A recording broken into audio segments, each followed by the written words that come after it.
como el espinito que en la sabana florea. No se meta conmigo, caballero.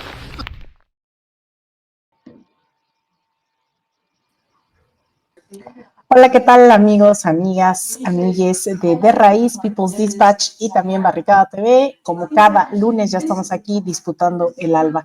Y claro que también como cada lunes estamos aquí con Luciana, Zoe. ¿Cómo están, Luciana? Hola, Lina, ¿cómo estás? Bueno, aunque el mundo pinta un poco oscuro, acá contenta de compartir otro lunes con ustedes. ¿Cómo estás, Zoe? Y Zoe. Igual, emocionada para escuchar análisis de ustedes sobre lo que fue una semana media loca en mi país. Y en todo el mundo, así que pues justamente vamos contigo, querida Zoe, para que nos cuentes de qué vamos a hablar el día de hoy, que vaya que competa tus latitudes. Es cierto, Alina, como dices, el pasado martes 5 de noviembre fue electo el expresidente Donald Trump en las elecciones presidenciales de Estados Unidos. El 20 de enero comenzará el segundo mandato de Trump. Ese líder republicano ganó una victoria contundente, lo que realmente no se esperaba. Necesitaba 270 votos del colegio electoral, alcanzó los 312 y también por la primera vez en la historia desde 2004 ganó el voto popular, sacando una ventaja a Kamala Harris por más de 3,5 millones de votos. O sea, no es poca cosa. ¿Es Donald Trump un personaje que se presenta en todos sus discursos, sus propagandas de campaña como un outsider de la política, antiestado? Dice que va a drenar el pántano de Washington, D.C., y todo con un discurso racista, misógino, y que, según los nombres que empiezan a escucharse para el gabinete, va a involucrar a grandes conglomerados empresariales en su gobierno, lo cual es interesante dado a su discurso que no tiene ninguna alianza con los grandes poderes de ese país. Uno de los principales personajes, figuras de su campaña y que puede ser parte de su gobierno, es el multimillonario Elon Musk, director de Tesla y SpaceX y propietario de la red social X.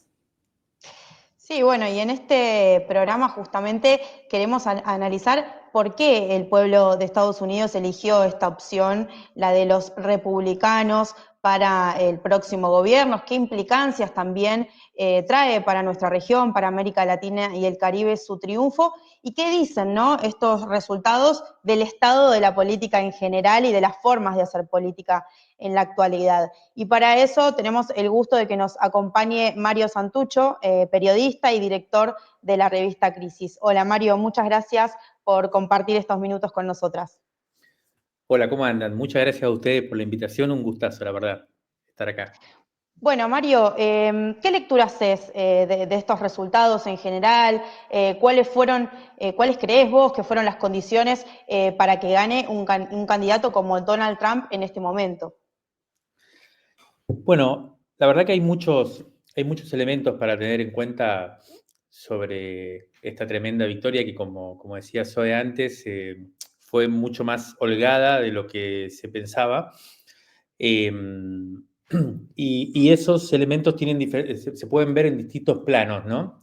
En cada uno de esos planos creo que hay argumentos para entender lo sucedido. En el más inmediato, quizás es propiamente la estrategia electoral. Bueno, como se sabe, ahí hay toda un gran cisma dentro del Partido Demócrata actualmente por ver cuáles fueron los motivos de esa derrota, si Biden tardó en renunciar, si la campaña tuvo ejes quizás no acertados, pero me parece que ese es el plano quizás más superficial, y yo diría que hay otros dos elementos que me parecen más importantes de tener en cuenta.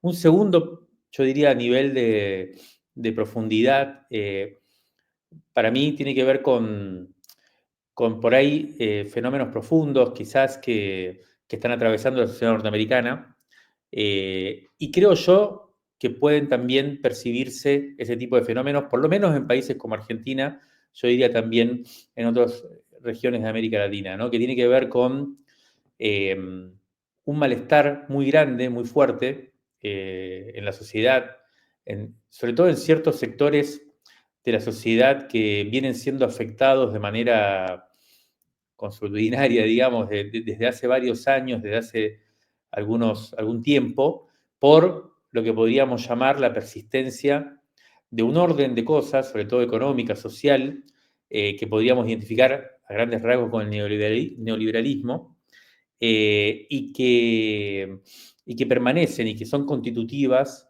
de las formas de vida actuales y que generan un gran malestar. Ese malestar busca formas de manifestarse y lamentablemente lo que estamos viendo en varios países, yo diría que Estados Unidos y Argentina comparten ese atributo, es el hecho de que ese malestar se expresa, se representa, se manifiesta con narrativas o lenguajes o conceptos, digamos, políticos de ultraderecha, como escribía Zoe antes.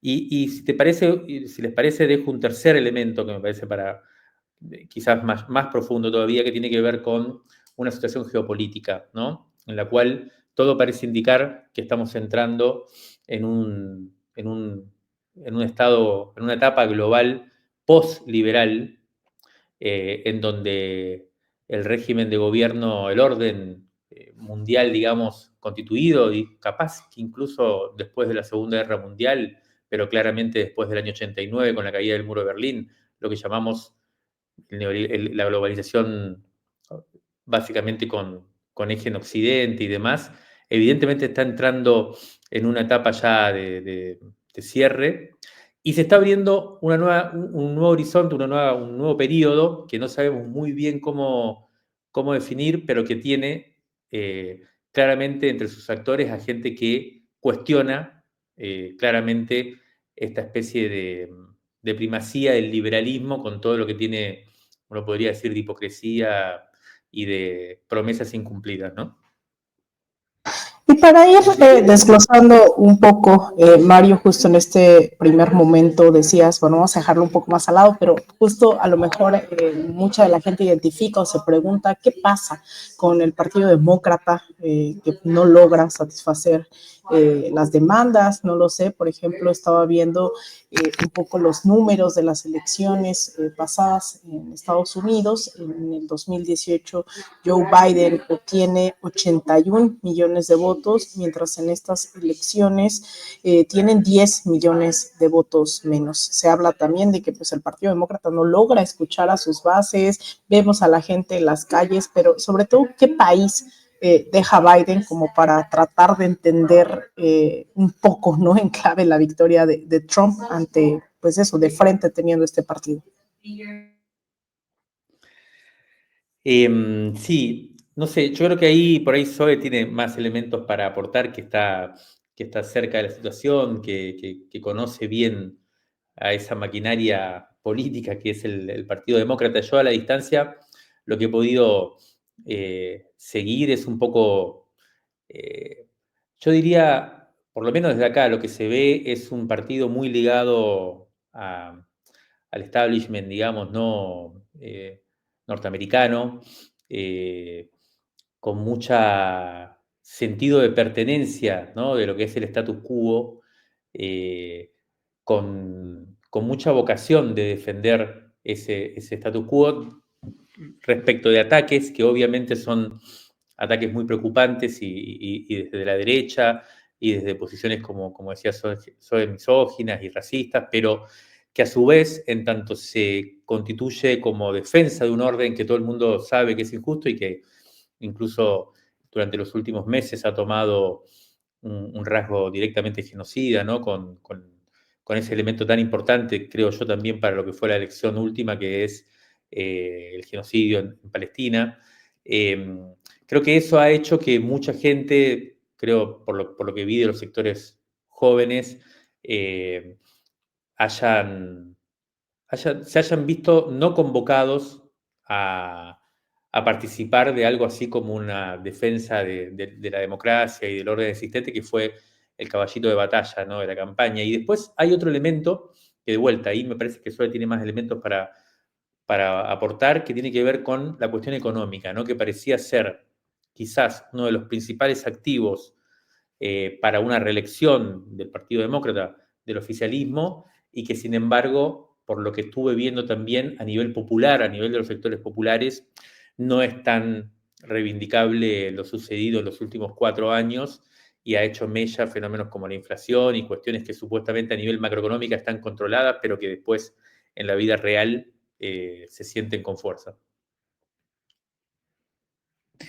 Sí, como dices, Mario, hay muchos elementos y ahí después tal vez vamos a charlarlos en nuestra parte de columna, pero queremos volver más al plano regional y mencionar que en la campaña de Trump, además de todos los discursos racistas, misóginos, xenofóbicos, etcétera, en varios momentos también hizo hincapié en mencionar a Venezuela y Cuba, y sabemos que en la primera presidencia, el primer mandato de Donald Trump, él fue, digamos, el arquitecto, o su administración fue arquitecto de el régimen de sanciones más brutales que ha enfrentado Venezuela, también Cuba, con no solamente la inclusión de Cuba en la lista de estados patrocinadores del terrorismo, pero también la imposición de más de 200 nuevas sanciones contra la isla, lo cual Biden no notificó, pero no adicionó más. Entonces, en ese sentido, tú, Mario, ¿cómo ves ese posible impacto de una presidencia de Trump en un momento que está enfrentando la región ahora, tanto Cuba con crisis que todavía viene, ¿no?, de justamente las sanciones de Trump, toda la cuestión de Venezuela y el bloqueo contra Venezuela en el momento de Guaidó, todas las sanciones por el sector de petróleo. ¿Qué podría pasar en ese segundo mandato con esos países abiertamente socialistas y que ha nombrado Trump como de nuevo enemigos? Bueno, creo que a nivel regional de América Latina es donde me parece que hay que esperar quizás los efectos más violentos, más complejos, ¿no? Para nosotros es una pésima noticia para América Latina el triunfo de Trump. Y como decís vos, respecto de 2 países específicos, ¿no? Yo creo que ahí no hay más que esperar, no sé si justo estas últimas horas estuve con reuniones y con trabajo acá, no vi si ya hubo nombramientos o no más, o esas cosas, pero evidentemente hay que esperar la designación del secretario de Estado, que parece que no va a ser, que va a ser de lo peor, digamos, de las hipótesis esperables. Y creo que evidentemente lo que se viene es un redoble, ¿no?, un relanzamiento de la política más agresiva contra estos países que bien mencionás, que son los que de alguna manera sostienen con más brío la bandera antiimperialista, ¿no?, hoy en América Latina. Cuba particularmente en una situación muy compleja, muy compleja. Yo tengo un especial afecto por Cuba, por haberme criado allá durante 18 años, toda mi infancia la viví allá. Tengo un agradecimiento, yo diría, eterno y esencial por la Revolución Cubana, y sé que están en estos momentos pasando momentos complejísimos. Y justo leía ayer una columna de un especialista, además, en la política norteamericana, que es Rafael Hernández, politólogo y director de la revista Temas, que acaba de escribir un artículo donde básicamente califica lo sucedido en Estados Unidos como un huracán político, digamos, ¿no?, teniendo en cuenta que está en este momento la isla saliendo de efectivamente un huracán climático que encima con los problemas energéticos y demás está trayendo muchísimos problemas y que, todo parece indicar que el nuevo gobierno norteamericano va a ser de vuelta una pésima noticia, ¿no? Muy difícil de atravesar. Vamos a ver cómo se puede hacer. Con Venezuela lo mismo. Creo que se van a fortalecer las hipótesis más golpistas, agresivas, que no hay que descartar, creo yo. Estamos entrando, la segunda presidencia de Trump, así como la presidencia de Milei en Argentina, son momentos que no tienen precedentes. Yo arriesgaba hace unos meses la idea de que la presidencia de Milei en Argentina, por ejemplo, era la primera, era como la vanguardia de una segunda ola de gobiernos reaccionarios.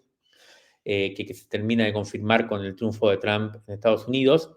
Creo que estamos frente a esa segunda oleada de gobiernos reaccionarios que, a diferencia, y esto es lo más para mí complejo, lo más triste, digamos, es que a diferencia de la segunda oleada de gobiernos progresistas en América Latina, saca como conclusión la ultraderecha que su primera experiencia fue demasiado timorata, fue demasiado tibia, ¿no? Milei, respecto de la experiencia de Macri en Argentina, tiene la conclusión, el balance de que fueron demasiado timoratos, ¿no? Que no fueron demasiado lejos, que pecaron de tímidos. Y tengo la sensación de que el gobierno de Trump, respecto de su primera administración, tiene un balance similar.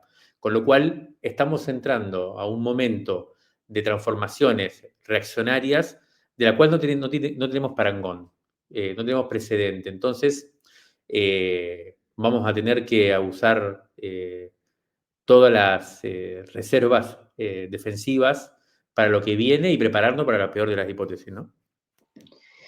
Bueno, Mario, sin dudas, América Latina va a seguir siendo protagonista en este nuevo escenario, en segundo mandato, ¿no?, de Donald Trump. Acaba de cambiar también la comandancia del Comando Sur, que será otro tema para analizar en algún momento. Te quiero preguntar, ¿qué impacto crees que podría tener el gobierno de Trump en los gobiernos que se consideran progresistas o de coalición, como son los casos de Brasil, Colombia, Guatemala, Chile, con todas las reservas que podemos tener al respecto en el caso de Chile, y que a lo largo de los años fueron consolidando también una relación justamente con el Partido Demócrata puntualmente?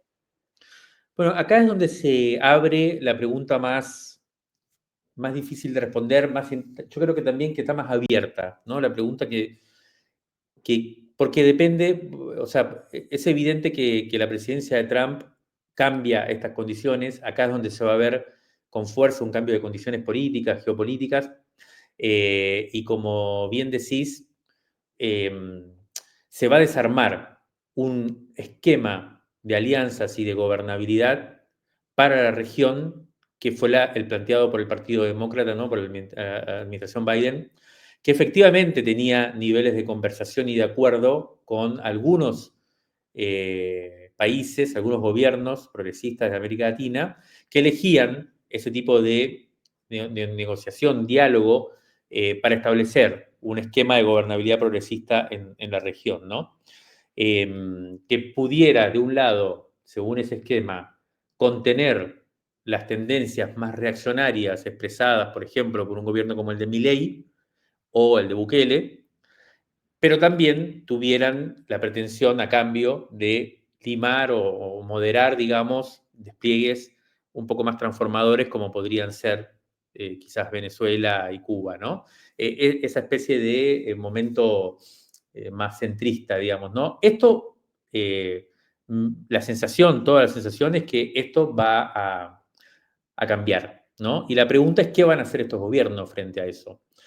Yo tendría, o sea, hay una hipótesis que yo escucho entre amigos y amigas que están mirando y que le tratan de buscar o que encuentran de alguna forma algo, yo no diría positivo, pero una especie de efecto colateral, uno podría decir, del triunfo de Trump, es que gobiernos como, quizás el de Lula, quizás el de Petro en Colombia, podrían estar obligados a salir de esa lógica de no alineamiento que venían sosteniendo en la disputa geopolítica más global y definitivamente ir hacia una alianza más firme con lo que se conoce como los BRICS, ¿no? Con Rusia, con China sobre todo. Y esto llevaría a fortalecer o acelerar una deriva antiimperialista, ¿no?, sobre todo respecto de Estados Unidos, por parte de estos gobiernos que se desplazarían hacia ese tipo de articulaciones un poco obligados por la agresividad o por la radicalización de Estados Unidos. Esto es una posibilidad, en cierto modo, uno podría decir, ojalá que esto sea lo que suceda, y que entonces arme un bloque más grande de efectiva resistencia, digamos, o de enfrentamiento con las políticas de Washington. A mí me entran dudas de si esta es la deriva más posible. Yo creo que muchas veces los gobiernos, sobre todo los gobiernos progresistas, están más bien sujetos a las relaciones de fuerza que a decisiones propias, autónomas, y que el triunfo de Trump empeora las relaciones de fuerza y van a ser más fuertes, creo yo, las derivas conservadoras, las exigencias de moderación e incluso las imposiciones, ¿no? Y creo que, de todas maneras, tampoco me imagino gobiernos como los de Lula demasiado sometidos o totalmente sometidos. Incluso la gran pregunta también ahí es México, ¿no? ¿Qué va a pasar al respecto? Entonces, realmente es una pregunta abierta sobre qué puede suceder en esta nueva etapa que se abre. Y bueno, Mario, también ya yendo a otras latitudes, vemos también un panorama bastante preocupante con avances de grupos neofascistas en el caso de Europa, una crisis económica, el fortalecimiento de estas nuevas extremas derechas con la llegada creemos, ¿no?, que con la llegada de Trump se pueden fortalecer e incluso también se puede pues avanzar, ¿no?, en varias vías, no solamente en lo electoral, sino ideológicamente en esta correlación de fuerzas. ¿Cómo miras, no, medianamente ese panorama en Europa ante la llegada de un Trump que también está dispuesto a organizarse, ¿no?, en unas internacionales reaccionarias, en CPAC, en otros espacios más allá de los gubernamentales? Bueno, imagínate que lo vemos con mucha preocupación, sobre todo porque estamos en un lugar, en un país, acá, en donde tenemos a uno de los principales promotores, publicistas, e incluso una de las estrellas de ese universo de ultraderecha, ¿no? Y ahí me gustaría hacerles un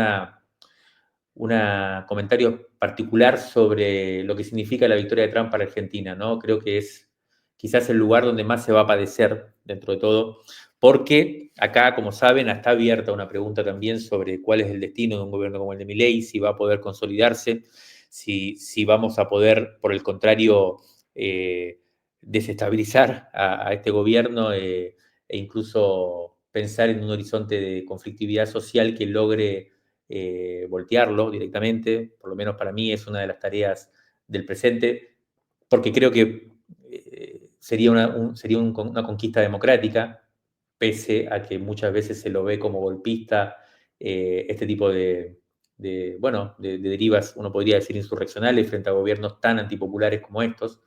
Y creo que lamentablemente el triunfo de Trump es un gran aval para el gobierno de Milei.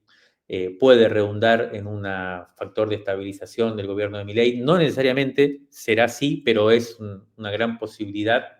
Y no solo en términos nacionales, lo que puede significar acá en Argentina, sino como bien vos preguntabas, Alina, lo que significa esto yo diría, de consolidación, de consistencia para algo así como un momento epocal, como un momento histórico, en donde todo parece indicar que la iniciativa política está claramente del lado de la ultraderecha y que va sin dudas a estimular esta especie de ofensiva, ¿no? De gran excitación de los conceptos, de las ideas, de los valores de la ultraderecha, que cada vez de manera más desinhibida, más convencida, más, uno podría decir, radicalizada, se despliegan, se manifiestan y se empiezan a convertir en estrategias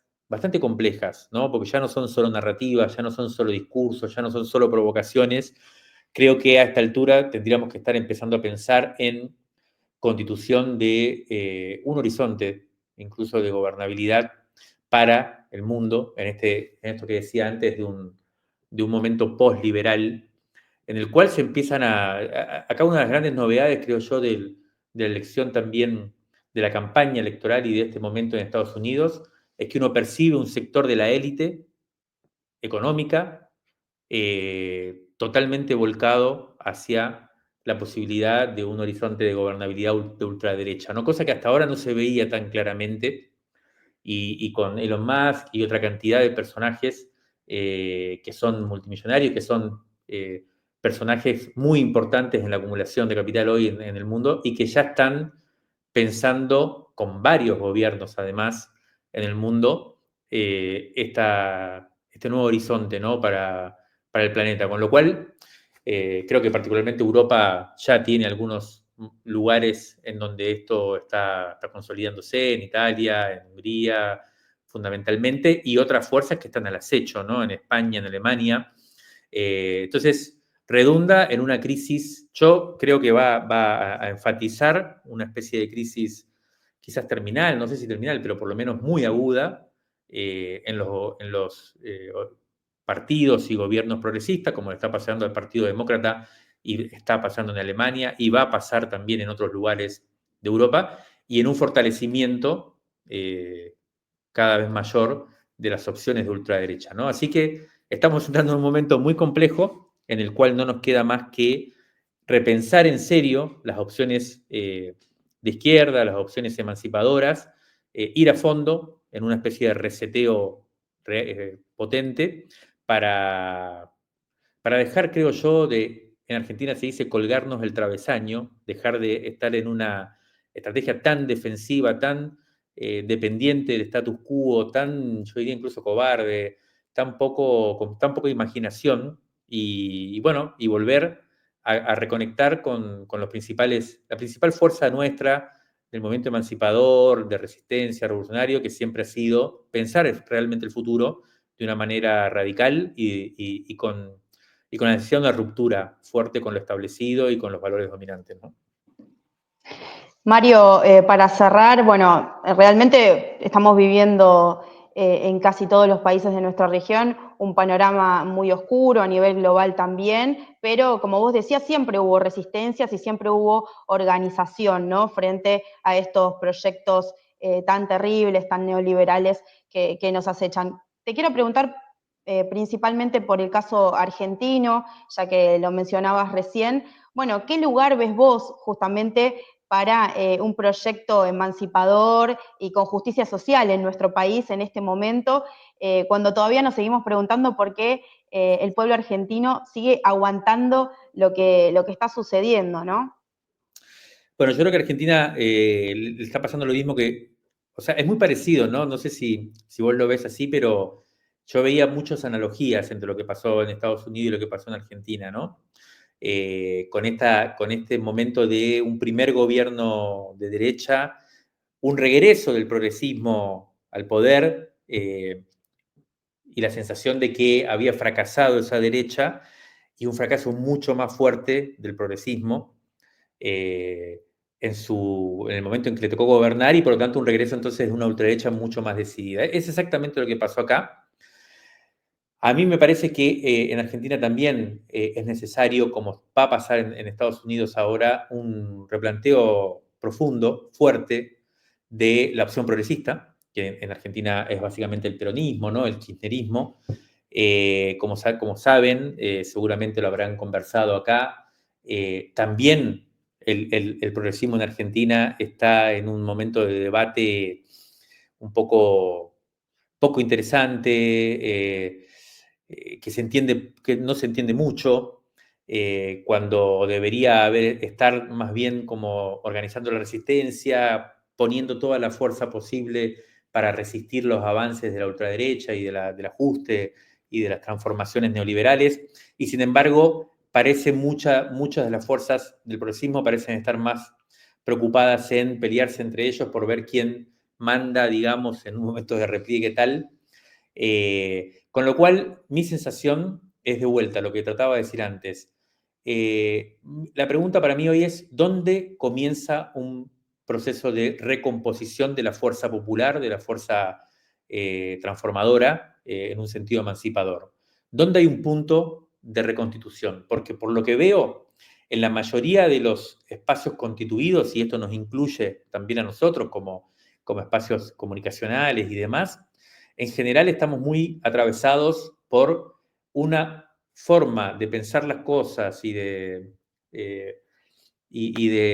atravesar este momento histórico que sigue en un proceso de descomposición y en un proceso, de alguna manera, estamos identificados con lo viejo, y creo que la gran pregunta, y no estamos aportando demasiado a este problema, ¿no? De cómo volvemos a recomponernos y a generar una fuerza de resistencia y de creación, porque creo que es la gran pregunta, ¿cómo reabrimos un horizonte que sea convocante, una aventura que merezca ser vivida y que merezca comprometerse, además, de alma y cuerpo, a ese sueño, digamos, de una transformación? Para mí la gran pregunta es esa, y creo que hoy no tenemos demasiadas pistas ni demasiadas respuestas en Argentina. Sí, me parece que es necesario tener un realismo fuerte y una vocación muy grande de reconectar con esa necesidad de volver a generar un desafío al capitalismo en serio, ¿no?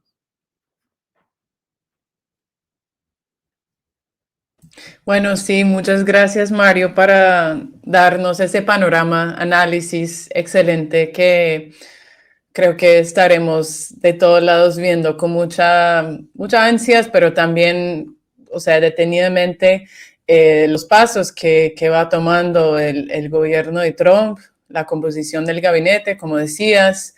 No está nada escrito, o sea, todo puede pasar en esos momentos y estaremos atentos y atentas para seguir analizando, entendiendo el impacto y también, claro que sí, para la lucha que viene y que la lucha que estamos librando ahora. Así que muchas gracias, Mario, y nos veremos en esas semanas y días para seguir discutiendo.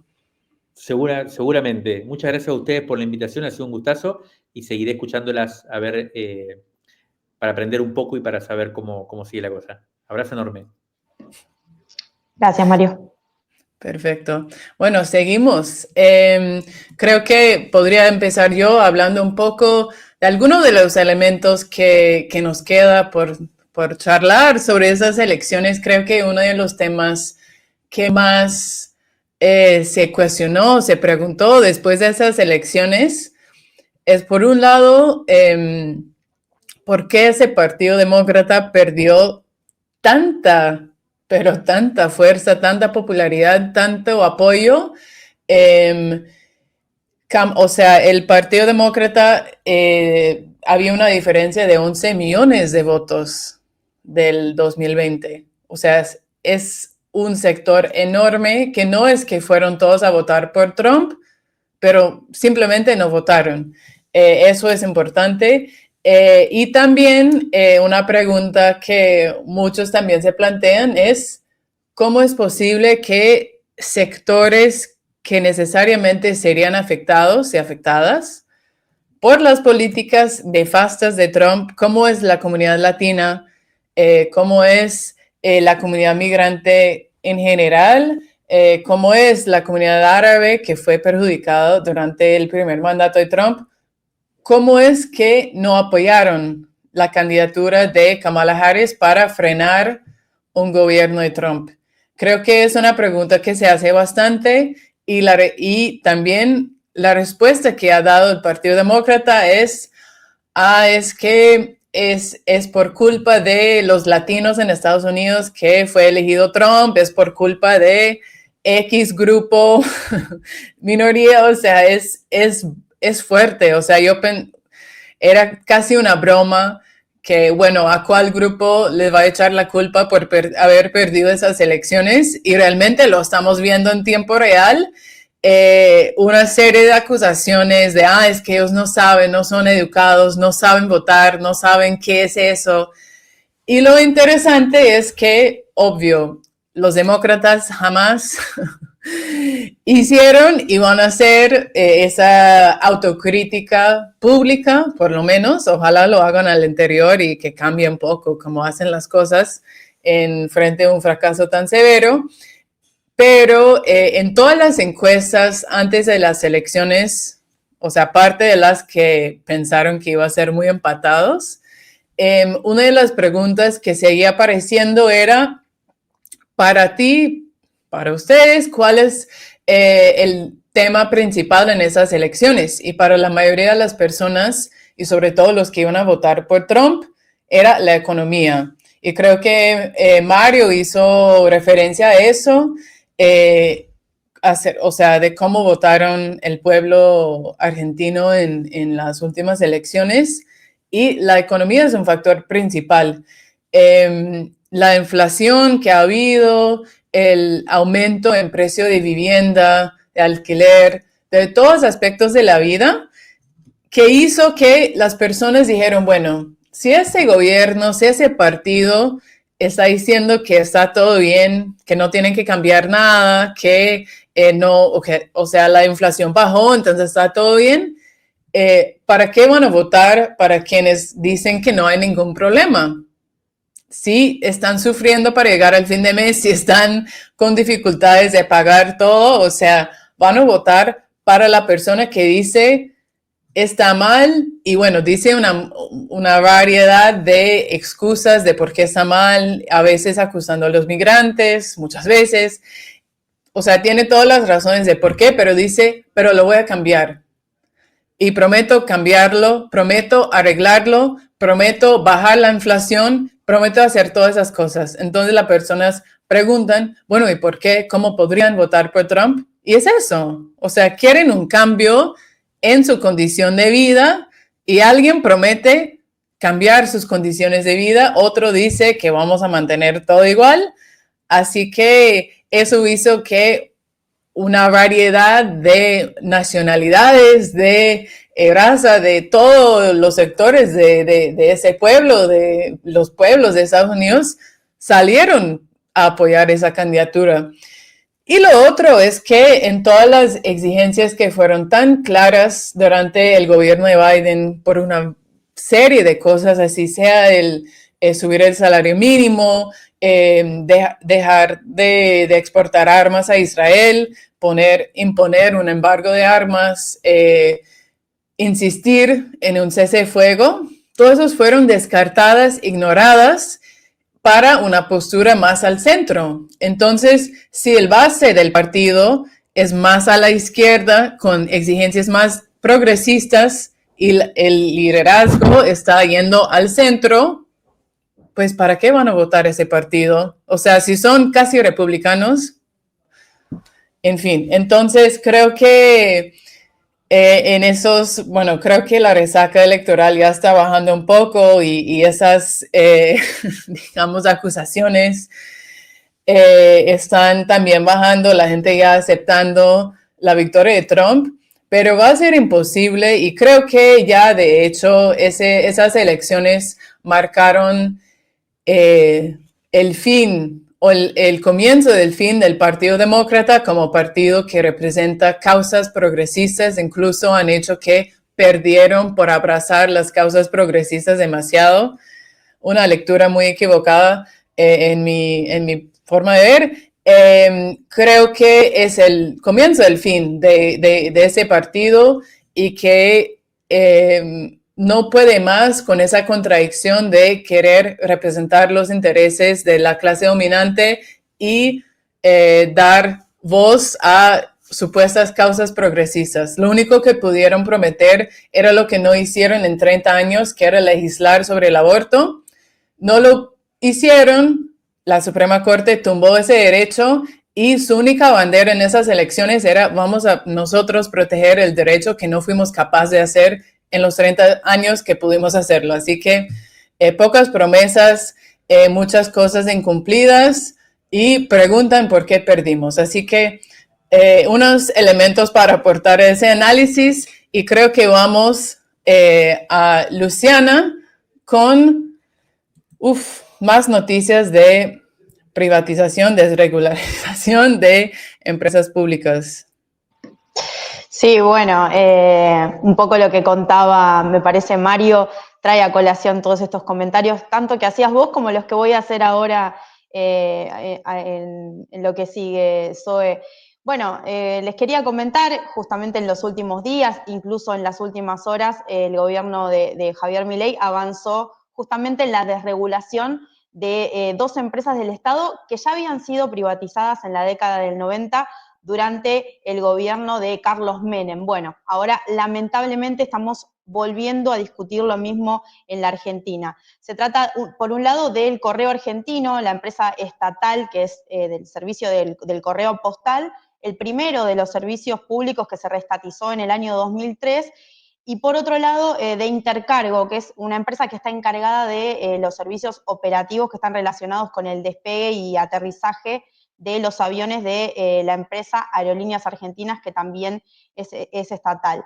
Bueno, en ambos casos el gobierno nacional avanza con la desregulación de los servicios, lo que obviamente significa que cualquier operador comercial va a poder explotar justamente el servicio de estas dos empresas. Y esto es grave no solo porque, por razones obvias, ¿no?, pone en riesgo los puestos de trabajo de quienes trabajan allí, sino también pone de remate áreas claves, ¿no?, para la soberanía de nuestro país, servicios esenciales que quizás los privados, si no les resulta rentable, no los van a explotar. Por ejemplo, un pueblo alejado en cualquier punto de la Argentina con pocos habitantes, si no tiene el servicio postal del correo argentino, no va a tener servicio de correo, digamos.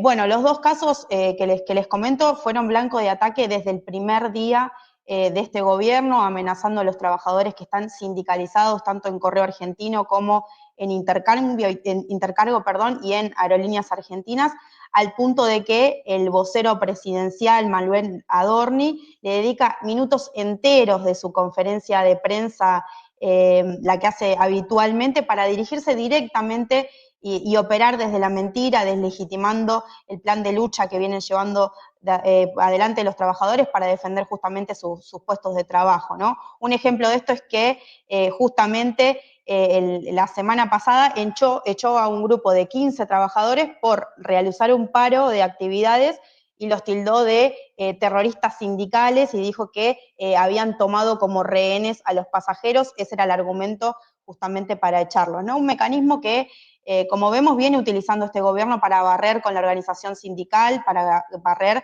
con todo tipo de organización política en nuestro país. Y lamentablemente se vuelve a repetir la historia, ¿no? La historia de los 90, en la que el gobierno en ese momento aprovechó la crisis económica y social que se vivía en el país y le dio rienda suelta a un programa, bueno, que proponía justamente esto, ¿no? Una fuerte reforma del Estado de corte neoliberal. Hoy todavía tenemos las consecuencias de esa reforma y lamentablemente se vuelve a implementar. No tengo ninguna duda de que va a ser un costo altísimo para volver a recuperar esas empresas, pero tampoco tengo dudas que va a haber resistencia a este modelo, ¿no? Un poco lo que planteaba también Mario en su intervención. Hay muchos sindicatos que están saliendo a la calle, muchas organizaciones que están poniendo el cuerpo para responderle al modelo que propone Milei actualmente. Así que esas son las condiciones de estas últimas horas y de esta última semana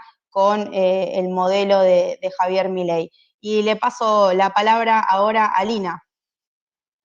Pues miren, compañeras, ando aquí de paso rápidamente por Sao Paulo, en donde a unos kilómetros las próximas semanas, claro que va a haber noticia y yo lamentablemente no voy a poder quedarme, pero nos vamos hasta Río, en donde se va a llevar esta cumbre de G20, pero es interesante decir, no solamente el 18 y 19 habrá actividades, se ha convocado a una cumbre social del 14 al 16, y es interesante porque por primera vez dentro de este espacio pues se estará buscando, ¿no? Y eso lo define el propio gobierno brasileño, que se abran espacios al gobierno, a los gobiernos, a la sociedad civil, a los movimientos sociales y populares, con vistas, dicen ellos, a ampliar la participación de agentes no gubernamentales en las actividades. ¿Quiénes han confirmado hasta ahora como mandatarios? Es muy interesante, lo digo como mexicana en Brasil, pues claro que Claudia Sheinbaum, toda vez que el gobierno pasado, todo el tiempo, ¿no? Escuchábamos recurrentemente al presidente López Obrador decir que no participaba de estos foros porque la mejor política exterior era la política interior. Sin embargo, a un mes de asumir la presidencia, la presidenta Claudia Sheinbaum confirma su participación e incluso dieron a conocer a través de la Cancillería mexicana que se están evaluando reuniones con al menos 8 mandatarios de diversos países, entre ellos, bueno, estaría Canadá, estaría China, estaría Japón. Recordar que son, pues, ya no solamente 20 países, sino que son más. La Unión Europea representa, digamos, a varios. Está entre estos países, está Alemania, Argentina, Australia, Brasil, Canadá, China, Corea del Sur, Estados Unidos, Francia, India, Indonesia, entre otros. Unidos, por lo cual también ya confirmó que viene Xi Jinping, mandatario de China, viene el propio Joe Biden como parte de sus últimas apariciones. La verdad es que uno sigue preguntándose cómo es posible que siga participando en eventos ya no solo nacionales, sino internacionales, ¿no? Joe Biden ya debería de estar en su cama, debería de estar viendo la tele y no al frente de una nación, pero bueno, también estará por acá de quien hablábamos recientemente, también Javier Milei, estará Emmanuel Macron también, es decir, va a ser un espacio muy interesante. Ya veremos también quiénes son los movimientos populares que participan, porque incluso también eso hay que diferenciarlo. Sí hay movimientos llamando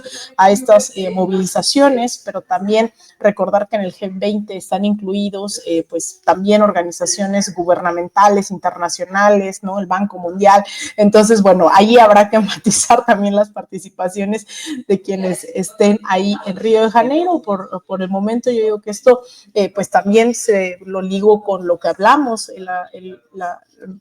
en la sesión pasada, pues también se da en un momento en donde hay una reconfiguración del mundo, ¿no? Hablábamos de que pues sí está el G20, pero también está el BRICS más, y muchos de estos países también ya se han sumado a BRICS, así que será interesante, sin duda, esto que va a ocurrir en Río, y bueno, yo claro que estaré muy pendiente también. Imagínense, durante la administración de López Obrador fueron cerca de 6 visitas a lo mucho, ¿no? 6 salidas internacionales, 3 de ellas a Estados Unidos, si no es que 4, otra en la región de Centroamérica y el Caribe, fue a El Salvador, a Honduras, a Belice y a Cuba, y después, que no es menor, esta visita a Colombia con el presidente Gustavo Petro, que habla de esta política de drogas que sabemos ha sido pues una parte medular y fundamental del imperialismo estadounidense en nuestra región, y al 50 aniversario del golpe de Estado de Salvador Allende en Chile. Entonces, bueno, también que México vuelva a entrar, no sé si hay un cambio de correlación de fuerzas, pero bueno, de que se va a disputar ahí también ciertas narrativas, posturas, pues yo estoy muy segura de que así va a ser, compañeras. Gracias, Alina, gracias, Zoe. Bueno, obviamente que le agradecemos a Mario por haber compartido estos minutos con nosotras también. Hemos llegado al final de esta emisión de Disputar el Alba, que como siempre les contamos es una producción en conjunto entre De Raíz, People's Dispatch y Barricada TV, que pueden ver todos los lunes a las 7 de la tarde de México, a las 9 de la noche de Caracas y Nueva York, y a las 10 de la noche de Argentina. Los invitamos a ver los próximos programas y también a seguir nuestros medios. Hasta acá llegamos. Nos vemos la próxima. Adiós. Nos vemos, bye.